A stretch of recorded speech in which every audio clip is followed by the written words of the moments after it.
கத்திட நாம மகிமைப்படுவராக. வேதாகம் நண்பன் ஊழியத்தின் மூலமாக இந்த வேதத்தை எழுத கத்தனை கிருபை செய்தார். எழுதி கொண்டிருக்கும் போது பலவிதமான தடைகள் காணப்பட்டது. ஆனாலும் கர்த்தருடைய இரக்கத்தினால் இங்கு எழுத உதவி செய்தார். திரும்பவுமா ஒரு கை பயங்கரமான வலி எழுத முடியாதபடி சூழ்நிலை காணப்பட்டது. ஆனால் கர்த்தர் அந்த கைவலியை பொருத்தனை பண்ணி செவித்த போது கைவெல்லை கர்த்தர் மாற்றினார். அதை எழுத கர்த்தனை கிருபை செய்தார்.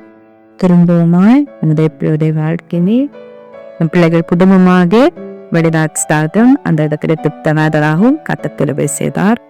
யாத்தது வருங்கையா கடைசிந்த யாக்கோபை ஆஸ்தாதரவன் அந்த பிள்ளைகளை ஆகந்தது வாசத்தை இருபரு விரலோடு பிள்ளைகளின் சுகனமென கர்த்தர் கிருபை செய்திருக்கிறார்.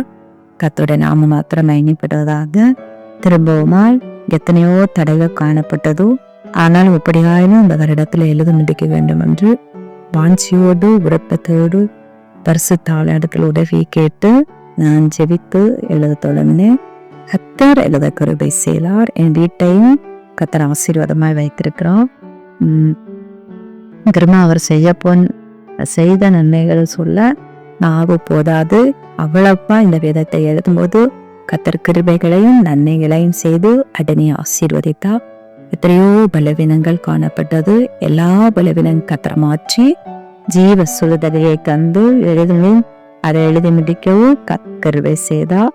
அதை இதே கர்த்தருடைய நாம மாத்திரம் மகிமைப்படும்படியாய் இந்த எளிய சாட்சியை கூறி இருக்கிறேன். ஆமென்.